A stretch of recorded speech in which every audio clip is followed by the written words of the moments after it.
Hari ini kita akan berbicara tentang kendaraan yang telah dihancurkan oleh gedung-gedung, ditenggelamkan di laut, dijatuhkan dari helikopter. Dan meskipun demikian, saat Anda memutar kunci, mesinnya merespons. Ini bukanlah mitos perkotaan atau legenda bar. Ini adalah truk-truk nyata yang dibangun dengan obsesi terhadap daya tahan yang saat ini tampak hampir punah.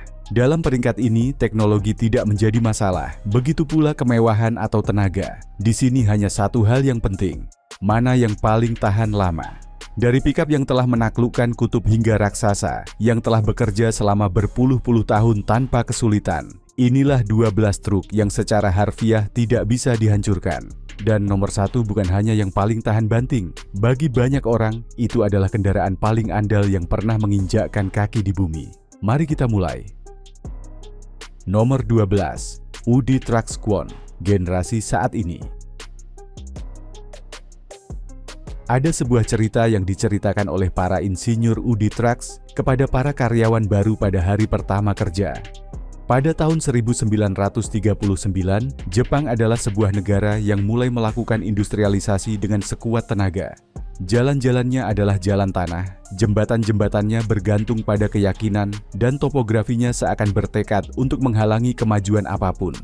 Dalam konteks itu, Udi Trucks meluncurkan truk diesel pertamanya, LD1, dan memutuskan untuk menjalaninya pada sebuah pengujian yang hari ini akan kita sebut gila, menempuh jarak 3.000 km melalui rute-rute paling mengerikan di negara itu. Mereka melewati pegunungan di mana roda-roda tergelincir di atas kerikil lepas, melalui lembah-lembah di mana lumpur mencapai poros roda, melalui sungai-sungai yang harus diseberangi tanpa jembatan. Di akhir perjalanan, ketika truk tersebut sampai di tujuannya, para teknisi memeriksanya bagian demi bagian. Putusannya tercatat dalam sejarah. Tidak ada satupun sekrup yang longgar. Obsesi terhadap kualitas, terhadap penyetelan yang sempurna, terhadap ketahanan yang teruji, adalah DNA yang telah diwariskan oleh Udi Trucks ke setiap kendaraan yang diproduksinya sejak saat itu. Kwon modern, generasi saat ini dari kapal induk merek tersebut, adalah pewaris langsung dari filosofi itu. Ini bukan truk yang paling canggih di pasar, bukan yang memiliki paling banyak layar di kabin, bukan juga yang menyatakan tenaga kuda paling besar. Ini, secara sederhana, adalah yang dibangun dengan kepastian bahwa apapun yang terjadi, sekrup-sekrupnya tidak akan melonggar. Dan di dunia di mana kerusakan yang paling mahal biasanya dimulai dari getaran yang tidak terkendali dengan baik, obsesi milimetris itu menjadi pembeda antara truk yang bertahan bertahun-tahun dan yang hancur sebelum waktunya. Nomor 11, Nissan NP 300 Frontier, generasi teruji. Ada kendaraan yang lahir dengan bakat bintang, dirancang untuk bersinar di dealer dan memukau dalam brosur pemasaran. Dan kemudian ada Nissan NP 300 yang dikenal di banyak pasar sebagai Frontier. Truk pickup ini tidak dirancang untuk bergaya, melainkan untuk bekerja. Dan ia bekerja di tempat-tempat di mana kendaraan lain bahkan tidak berani masuk. Ladang pertanian yang tergenang air, lokasi konstruksi dengan lumpur setinggi lutut, jalan pedesaan yang lebih berupa jejak kaki daripada jalan raya, tambang terbuka di mana debu menembus segalanya. Rahasia umur panjangnya sesederhana sekaligus seefektif itu, kesederhanaan mekanis. NP 300 tidak menggunakan elektronik yang rumit jika bisa menggunakan relay. Ia tidak memasang sensor yang tidak perlu jika kabel yang terlumasi dengan baik dapat melakukan pekerjaan yang sama. Ia tidak merumitkan apa yang bisa disederhanakan. Ini berarti ketika terjadi kegagalan, dan semuanya pasti pernah gagal, diagnosisnya cepat dan perbaikannya murah. Seorang petani di tengah antah berantah dapat memperbaiki NPE 300 dengan alat-alat dasar dan pengetahuan mekanik dasar. Cobalah lakukan itu dengan sebuah pickup Eropa yang penuh dengan unit kendali elektronik. NP 300 bukanlah yang tercepat, bukan yang paling nyaman, bukan pula yang paling efisien. Ia adalah, sebagaimana dikatakan oleh para pemiliknya dengan campuran rasa bangga dan pasrah, yang tidak pernah meninggalkan Anda terdampar. Dan di dunia nyata, di mana jalanan bukanlah jalan tol dan bengkel tidak ada di setiap tikungan, itulah satu-satunya kualitas yang benar-benar penting. Nomor 10, Mitsubishi Fuso Canter, generasi klasik. Jika ada sebuah truk yang telah menyusuri jalan-jalan di separuh dunia hingga titik kelelahan, itu adalah Mitsubishi Fuso Canter. Selama berpuluh-puluh tahun, Ia telah menjadi tulang punggung pengiriman perkotaan di kota-kota di Asia, Amerika, Afrika, dan Eropa. Anda telah melihatnya 1000 kali, meskipun Anda tidak memperhatikannya. Mengirim paket, mengumpulkan sampah, mengangkut barang melalui jalan-jalan sempit di mana truk besar tidak bisa masuk. Dan ia telah melakukannya selama bertahun-tahun, berpuluh-puluh tahun, seluruh generasi, hampir tanpa mengeluh. Rahasia Canter adalah mesin dieselnya dengan arsitektur sederhana. Mitsubishi Fuso tidak pernah jatuh ke dalam godaan untuk merumitkan apa yang sudah berfungsi. Blok-bloknya kokoh, sistem injeksinya andal, transmisinya berukuran lebih besar dari yang dibutuhkan untuk pekerjaan yang mereka lakukan. Selain itu, sasisnya selalu menjadi subjek obsesi khusus. Batang-batang rangkanya lebih tebal daripada yang sangat diperlukan. Penguat transversal ditempatkan di tempat yang paling banyak menerima tekanan. Dan titik-titik jangkar dirancang untuk menahan tidak hanya beban, tetapi juga perlakuan kasar harian, berupa naik turun trotoar, melintasi jalan berbatu, mengerem, dan mempercepat ribuan kali sehari. Ada pengemudi yang telah menempuh lebih dari 500.000 km dengan Canter mereka tanpa harus membuka mesin. Ada seluruh armada yang telah mengganti kendaraan mereka beberapa kali, tetapi tetap mempertahankan Canter karena yang baru tidak seperti yang dulu. Kalimat itu, yang diulang-ulang sampai bosan di halaman perusahaan pengiriman, adalah pujian terbaik yang bisa diterima sebuah truk. Itu tidak dikatakan oleh para insinyur, tidak oleh para penjual, tidak juga oleh manual instruksi. Itu dikatakan oleh mereka yang benar-benar tahu, mereka yang telah hidup bersamanya. Nomor 9, Ford F-150, generasi dengan mesin V8 dan transmisi kokoh. Whistling Diesel adalah karakter yang unik dalam dunia otomotif. Spesialisasinya adalah memberikan siksaan pada kendaraan yang tidak pernah dipertimbangkan oleh produsen manapun dalam pengujian homologasi mereka. Dan ketika ia memutuskan untuk menguji ketahanan Ford F-150, ia melakukannya dengan caranya sendiri, memukulnya berulang kali ke blok beton sampai ada sesuatu yang pecah. Apa yang terjadi mengejutkan, bahkan bagi mereka yang paling skeptis. F-150 bertahan dari lebih dari 2 lusin benturan brutal, dengan sasis menerimanya satu demi satu tanpa patah, tanpa bengkok, tanpa menunjukkan tanda-tanda kelelahan struktural. Ketika mereka akhirnya berhenti memukulnya, itu bukan karena truknya telah menyerah, melainkan karena para penguji lelah melihat bagaimana truk itu tetap utuh. Ketahanan ini bukanlah hasil dari kebetulan, melainkan dari evolusi berpuluh-puluh tahun di pasar, di mana pickup lebih dari sekadar kendaraan. Itu adalah alat kerja, simbol status, dan bagi banyak orang, pusat kehidupan profesional dan pribadi mereka. Generasi F-150 yang dilengkapi dengan mesin V8 dan transmisi kokoh telah dirancang dengan filosofi yang jelas, agar mereka tahan terhadap apapun yang dilemparkan kepada mereka. Dari peternakan sapi di Texas hingga lokasi konstruksi di Alaska, melewati jalan-jalan sekunder di negara Amerika Latin manapun, F-150 telah membuktikan bahwa ia tidak perlu menjadi yang paling modern atau yang paling efisien untuk menjadi yang paling andal. Ia hanya perlu, secara sederhana, dibuat untuk bertahan lama. Nomor 8. Isuzu Elf N-Series, generasi dengan mesin 4JJ1 dan 4HK1. Dalam dunia mesin diesel, ada nama-nama yang diucapkan dengan campuran kekaguman dan rasa hormat yang hampir religius. 4HK1 dari Isuzu adalah salah satunya. Mesin ini, dengan 4 silinder dan kapasitas 3 liter dalam versinya yang paling dikenal, telah mencapai status legendaris karena alasan yang sangat sederhana. Ia tidak rusak. Tidak masalah jika Anda menjalaninya pada pekerjaan yang tidak dirancang untuknya. Tidak masalah jika Anda lupa mengganti olinya selama ribuan kilometer. Tidak masalah jika Anda membawanya ke batas maksimal hari demi hari. 4HK1 tetap di sana, mendorong, bertahan, menolak untuk mati. Isuzu Elf, yang dikenal sebagai N-Series di banyak pasar, adalah kendaraan yang membawa mesin ini di atas pundaknya. Dan bukan hanya mesinnya, sasis Elf berukuran lebih besar dengan cara yang hari ini tampak hampir seperti sebuah keinginan belaka. Batang-batang rangkanya memiliki profil yang lebih tinggi daripada kompetitor, penguatnya lebih banyak, dan komponen suspensinya dirancang untuk menahan beban yang jauh, melampaui apa yang ditunjukkan oleh lembar spesifikasi teknis. Hasilnya adalah sebuah truk yang menua dengan martabat yang luar biasa. Sementara yang lain menumpuk karat di titik-titik kritis dan kelonggaran pada sambungan, Elf tetap teguh, seolah-olah waktu tidak melewatinya. Dan ketika akhirnya membutuhkan perbaikan, jaringan servis Isuzu begitu luas sehingga di tempat paling terpencil pun ada bengkel yang mengenal mesin-mesin ini lebih baik daripada rumah mereka sendiri. Kombinasi itu, mesin yang tidak bisa dihancurkan, sasis yang berukuran lebih besar, jaringan servis yang ada di mana-mana, mengubah Elf menjadi truk bagi mereka yang tidak bisa membiarkan diri mereka gagal. Nomor 7.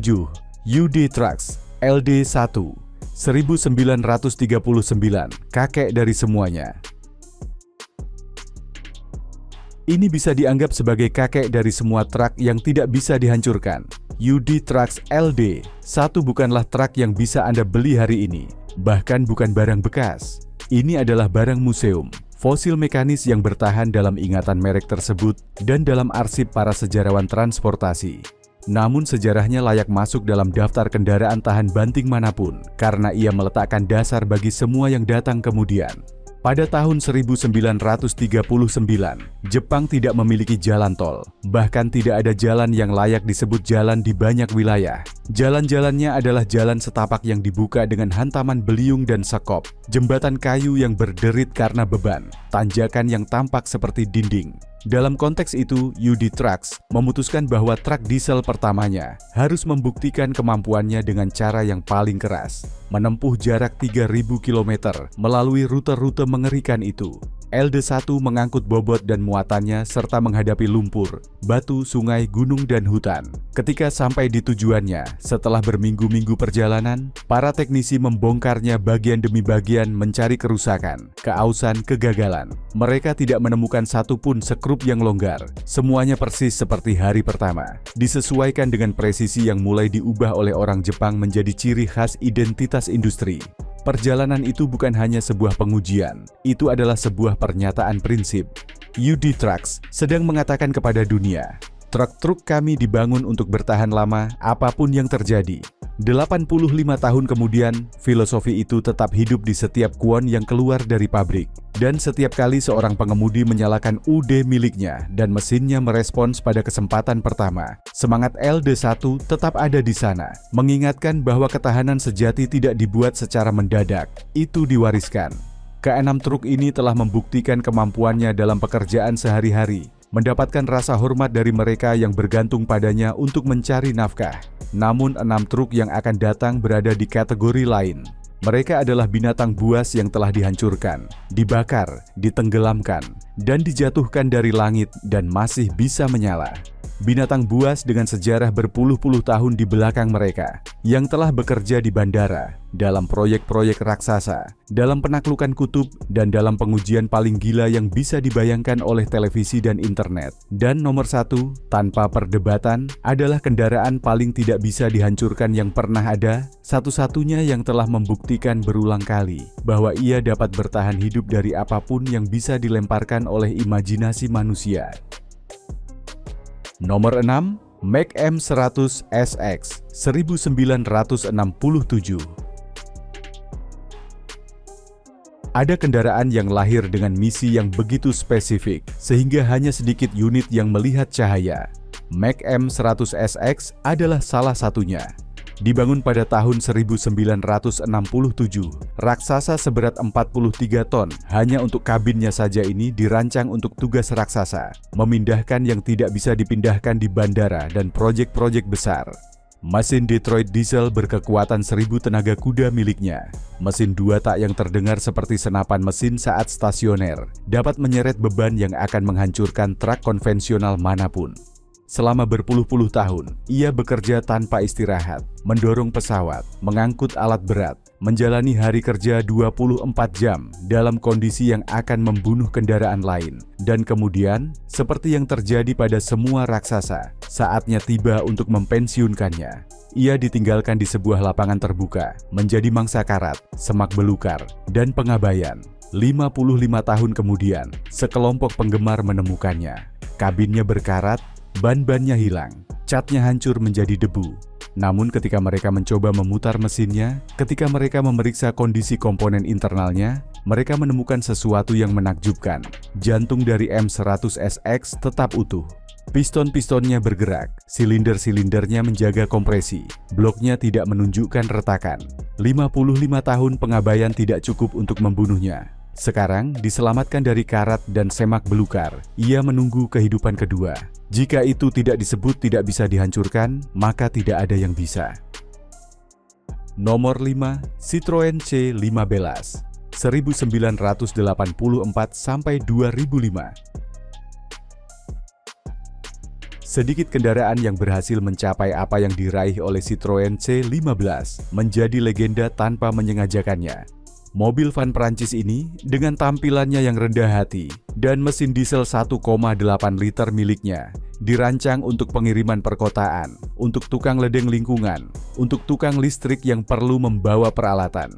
Tidak ada yang membayangkan bahwa ia akan menjadi ikon ketahanan. Namun waktu, hakim yang tak kenal ampun itu telah memberikan putusan. C15 praktis abadi. Rahasianya sesederhana sekaligus seefektif itu. Tidak ada bagian yang bisa rusak. Elektronik sama sekali tidak ada. Sistemnya mekanis, dasar, hampir primitif. Mesinnya, sebuah diesel aspirasi dengan injeksi tidak langsung, dirancang di era di mana daya tahan lebih penting daripada emisi. Hasilnya adalah kendaraan yang dapat menempuh 500.000 km tanpa ada yang perlu membuka kepala silinder. Ada yang bercanda dengan mengatakan bahwa mereka tidak membiarkannya ikut rally Dakar karena ia akan menang. Kenyataannya adalah di desa manapun, di Perancis, Spanyol, atau Portugal, masih ada C15 yang beroperasi setiap hari dengan lebih dari 30 tahun di belakangnya, membawa muatan, melakukan tugas, menolak untuk mati. Ketika akhirnya mereka rusak, karena semuanya pasti pernah rusak, perbaikannya memakan biaya lebih sedikit daripada sebuah makan malam dan dapat dilakukan oleh mekanik manapun dengan alat-alat dasar. C15 bukan sekadar kendaraan, itu adalah sebuah pernyataan prinsip tentang bagaimana segala sesuatu seharusnya dibangun.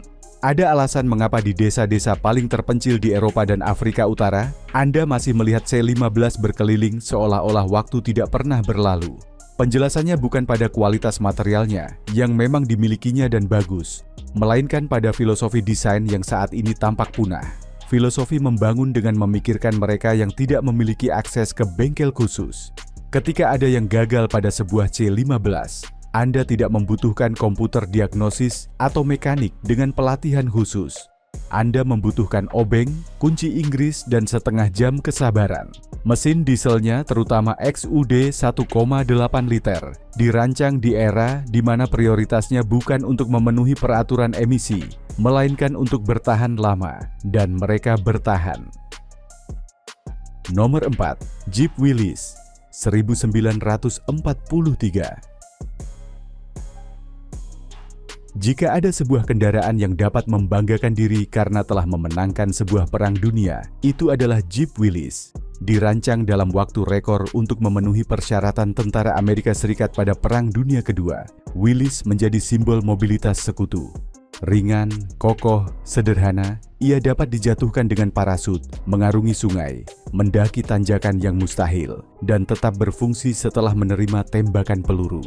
80 tahun kemudian, pada 2024, seseorang memutuskan untuk menguji sebuah Willys tahun 1943 melawan sebuah Cybertruck dari Tesla, monumen teknologi modern itu.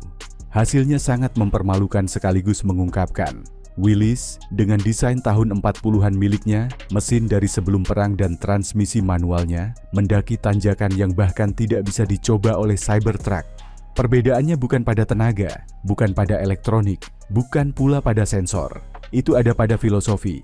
Willys dirancang untuk bertahan hidup, bukan untuk mengesankan. Sasis batangnya, suspensi per daunnya, mesin dengan torsi sangat rendah. Segala sesuatu padanya dipikirkan untuk menahan perlakuan kasar.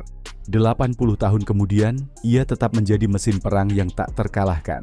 Mungkin ia tidak memiliki layar sentuh atau kamera parkir, tetapi ketika jalan menghilang dan yang tersisa hanyalah insting, Willys terus melangkah maju.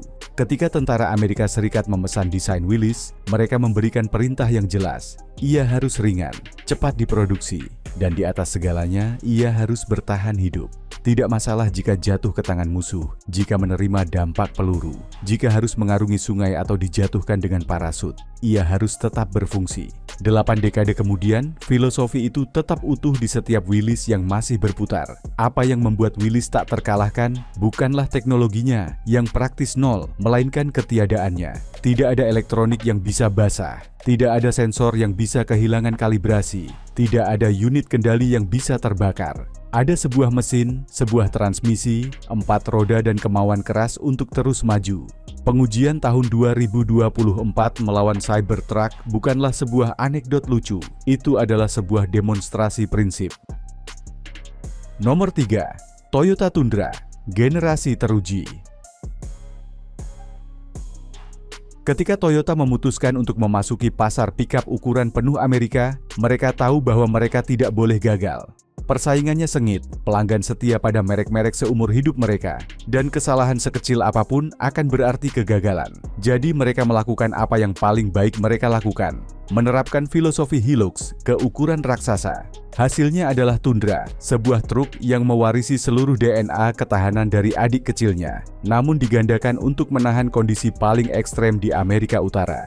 Tundra telah diuji dalam panas yang membakar di lembah kematian, di mana suhu melebihi 50 derajat dan aspal tampak mencair. Ia telah diuji dalam dingin kutub Alaska, di mana oli menjadi jeli dan baterai mati sebelum menyalakan mesin. Ia telah menahan debu gurun, kelembapan rawa-rawa Florida, garam di jalanan saat musim dingin. Dan dalam setiap pengujian, ia berhasil maju. Rahasianya ada pada bahan-bahannya. Toyota tidak tanggung-anggung jika menyangkut baja berkekuatan tinggi, paduan logam yang dirawat terhadap korosi, komponen mekanis yang berukuran lebih besar. Tundra bukanlah pickup yang paling modern, bukan yang paling efisien, bukan pula yang paling kuat. Namun ketika Anda membutuhkan sesuatu yang berfungsi apapun yang terjadi, yang menahan perlakuan kasar bertahun-tahun tanpa mengeluh, yang tetap utuh ketika yang lain sudah berada di tempat pembuangan barang bekas, barulah Anda mengerti mengapa ia ada dalam daftar ini. Nomor 2. Toyota Hilux, generasi 1988 dan penerusnya. Ada kendaraan terkenal, dan kemudian ada Hilux. Ada legenda, dan kemudian ada Hilux. Jika ada sebuah kendaraan yang pantas mendapatkan gelar, tidak bisa dihancurkan, atas haknya sendiri, atas jasa yang dibuktikan berulang kali, atas pengujian yang telah tercatat dalam sejarah otomotif, itu adalah Toyota Hilux. Sejarah modern Hilux sebagai ikon ketahanan dimulai pada 1988 dengan generasi yang mengukuhkan reputasinya. Namun adalah Top Gear, program televisi Inggris yang mengangkatnya ke kategori mitos. Pertama, mereka menenggelamkannya di laut dengan ombak yang menerjangnya selama berjam-jam. Mereka mengeluarkannya, mengeringkannya, dan ia menyala. Kemudian mereka meninggalkannya di sebuah gedung yang akan dihancurkan, dengan ia di dalamnya. Ketika puing-puing mereda, mereka menggalinya dan ia menyala. Setelah itu mereka membakarnya, sampai kabinnya tidak bisa dikenali lagi. Mereka memadamkan api dan ia menyala. Akhirnya mereka meletakkannya di atap gedung beberapa lantai, berharap beratnya akan menghancurkannya. Tidak ada. Ia menyala. Ketika mereka kehabisan ide untuk membunuhnya, mereka menempatkannya di sebuah museum dengan sebuah plakat yang bertuliskan, "Sebagian hidup." Bertahun-tahun kemudian, Wheatley Diesel mengambil tongkat estafet dan membawa kebiadaban ke tingkat berikutnya. Ia menjatuhkan sebuah Hilux dari helikopter pada ketinggian 3.000 meter. Ketika kendaraan tersebut menghantam tanah, ia berubah menjadi massa logam bengkok yang tidak berbentuk. Namun ketika para penguji mendekat, ketika mereka mencoba memutar kunci, mesinnya masih mencoba untuk hidup. Ia tidak menyala, tetapi ia mencoba. Hilux telah menaklukkan kutub utara dan kutub selatan. Ia telah mendaki gunung berapi yang meletus. Ia telah memenangkan rally Dakar dalam banyak kesempatan. Ia telah menjadi kendaraan pilihan tentara, gerilyawan, organisasi non-pemerintah dan petualang dari seluruh dunia. Bukan karena kecantikannya, bukan karena teknologinya, bukan pula karena kenyamanannya. Karena satu alasan yang jauh lebih kuat, ia tidak pernah sekalipun menyerah. Nomor 1. Keabadian mutlak. Toyota Hilux, generasi mitos 4x4 diesel. Tidak bisa yang lain. Ketika kita berbicara tentang tidak bisa dihancurkan, ketika kita mencari kendaraan yang paling baik mewakili kata itu, pikiran tidak ragu sedetik pun. Itu adalah Hilux, bukan generasi tertentu, melainkan konsep Hilux itu sendiri. Filosofi yang telah memandu perkembangannya selama lebih dari 50 tahun. Dari 1968 hingga hari ini, Hilux terus menyempurnakan diri tanpa pernah kehilangan pandangan terhadap hal yang esensial. Ia harus bertahan lama. Sains di balik sifat tidak bisa dihancurkannya sederhana, tetapi diterapkan dengan obsesi yang hampir tidak sehat. Bahan-bahan berkualitas tinggi, ya, tetapi bukan sembarang kualitas tinggi. Baja yang dipilih setelah ribuan pengujian, paduan logam yang dirawat untuk menahan korosi beberapa dekade kemudian. Desain obsesif, ya, tetapi bukan sembarang desain. Setiap sudut, setiap skrup, setiap sambungan telah dipikirkan untuk menahan tekanan yang seharusnya tidak pernah terjadi. Mesin yang disederhanakan secara maksimal, ya, tetapi bukan sembarang penyederhanaan. Menghilangkan segala sesuatu yang bisa gagal, hanya menyisakan hal yang sangat penting agar kendaraan dapat bergerak. Dan kemudian ada Kaizen, perbaikan terus-menerus. Filosofi Jepang yang berupaya menyempurnakan setiap detail generasi demi generasi. Sementara produsen lain mendesain ulang model mereka dari nol setiap beberapa tahun sekali, Toyota menyempurnakan Hilux dengan kesabaran seorang perajin emas. Hasilnya adalah kendaraan yang tidak mengenal usang terencana. Anda dapat meninggalkan sebuah Hilux terbengkalai 10 tahun di gurun, dengan matahari yang jatuh menyengat, dengan pasir yang menembus setiap celah, dengan hewan-hewan yang membuat sarang di dalamnya. Ketika Anda kembali, menuangkan bensin baru, memutar mesin beberapa kali dengan engkol, ia akan menyala. Anda dapat melakukan apa yang Top Gear lakukan padanya, dan ia akan tetap berfungsi. Anda dapat menjatuhkannya dari helikopter, dan meskipun tampak seperti telur dadar, mesinnya masih akan mencoba untuk hidup. Ini bukan mobil yang paling cantik, bukan yang tercepat, bukan yang paling nyaman, bukan pula yang paling teknologis. Ini, secara sederhana, adalah yang tidak pernah, sekalipun menyerah. Dan karena itu, di atas kendaraan lain manapun dalam daftar ini, Toyota Hilux adalah raja yang tak terbantahkan dari yang tidak bisa dihancurkan. Lain kali seseorang berbicara kepada Anda tentang truk yang tidak bisa dihancurkan, Anda sudah tahu siapa yang mereka bicarakan. Mereka bukanlah yang memiliki paling banyak lampu LED atau yang berakselerasi paling cepat. Mereka adalah yang tetap bekerja ketika yang lain sudah berada di tempat pembuangan barang bekas. Mereka yang telah melihat generasi pengemudi lewat dan masih memiliki tenaga untuk waktu yang lama. Rekayasa yang sebenarnya bukanlah yang paling bersinar, itu adalah yang paling tahan lama. Dan 12 kendaraan ini membuktikannya lebih baik daripada kata-kata apapun.